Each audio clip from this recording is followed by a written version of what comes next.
Good morning. My name is Jonathan Turner, and for my technical presentation, I've chosen a passion of mine, which is astronomy, and I've chosen a more specific item that many people may be familiar with, the telescope. But more specifically, I've decided to choose the type of telescope that might not be so well known, and one that I personally own and have seen the benefits for. So today I'll be discussing what's called the Schmidt-Cassegrain telescope and how they work. Now, what is a telescope? I'll start off with that. There are many misconceptions about what a telescope is and the purpose of them. A telescope is not per se just a magnifier.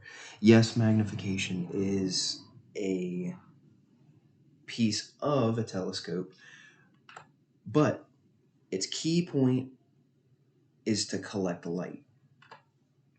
So this light enters the aperture at the front of the telescope, and then it gets focused through a set of mirrors into an eyepiece where it can be visible. Now, as a light collecting device, most telescopes will be sold or advertised with an aperture size.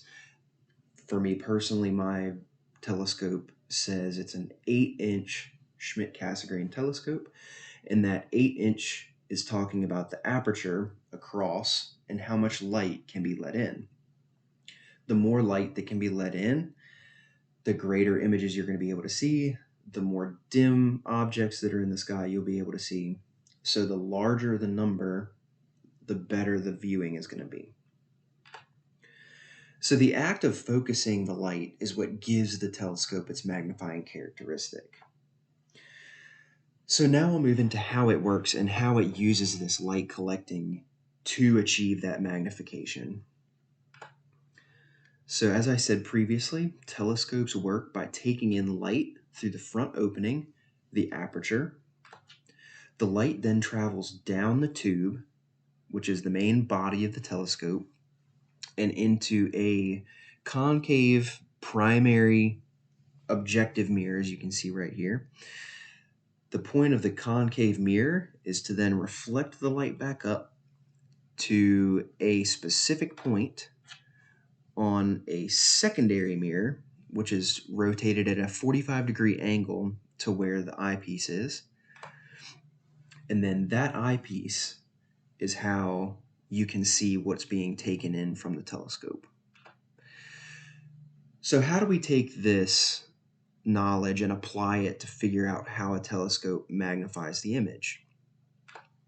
Well, telescopes, a lot like cameras, obtain their magnification from what's called the focal length. The focal length is the distance that light travels from the aperture, where it comes in, to the eyepiece in millimeters. An eyepiece also has a focal length. So to figure out the magnification for a combination of a telescope and eyepiece, you have to divide the focal length of the telescope by the focal length of the eyepiece. Now, as you can assume, the focal length of a telescope cannot be changed. So how do we achieve higher magnifications? To do that, you have to get different eyepieces. And those different eyepieces are how you can achieve multiple different levels of magnification with a fixed focal point telescope. So now that we've talked about what a telescope is and how basic telescopes work, I'll be getting into what's called the Schmidt-Cassegrain telescope. The previous telescope that we had discussed was called a reflector telescope. And a Schmidt-Cassegrain is nothing more than just a more complex reflector. The benefit to Schmidt-Cassegrain telescopes is you're able to get a much longer focal length in a lot smaller of a telescope. Most basic reflector telescopes, such as Dobsonians, like what was pictured before, are about 3 to 4 feet long, which can get a little bulky and cumbersome if you're trying to move it or take it to a site if you have to go somewhere to get dark skies. Whereas most Schmidt-Cassegrain telescopes are only about 1 to 1.5 feet in length. But despite their size, Schmidt-Cassegrain telescopes can almost double the focal length from a standard reflector telescope. So as you can see right here, this is an internals diagram of a Schmidt-Cassegrain, and I'll go over the specifics shortly. So a Schmidt-Cassegrain telescope achieves the longer focal length by adding an extra mirror to reflect the light. The light travels down the telescope and hits that primary mirror as prior in the reflector, and then it's reflected up into the secondary mirror, which is, instead of being shifted to 45 degrees, is rotated straight towards the back of the telescope. The light is then focused again to the focal plane where the eyepiece sits. So as you can see here, the light travels the entire distance of the tube, then gets reflected back up again the entire distance of the tube, and then for a third time travels another distance down the tube.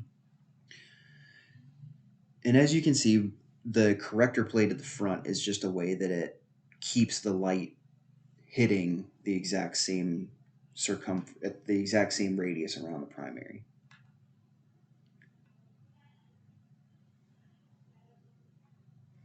So as you can see right here, the basic reflector telescope has the light travel once down the tube and then back up maybe about 3/4 of the way into the eyepiece, whereas the Schmidt-Cassegrain travels all the way down, all the way back up, and then all the way back down again to get you a much longer focal point. So as we talked about previously, to find the magnification, you divide the focal length of the telescope by the focal length of the eyepiece.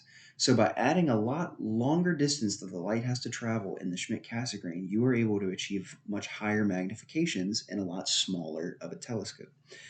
Now, a lot of people may be wondering what some downsides are. The biggest downside to a Schmidt-Cassegrain telescope is because the length of travel the light has, you don't get as bright of an image as you do with a standard reflector.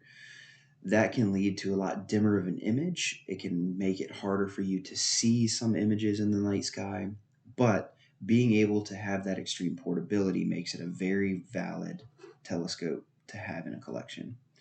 Thank you for your time, and I hope you enjoyed my presentation.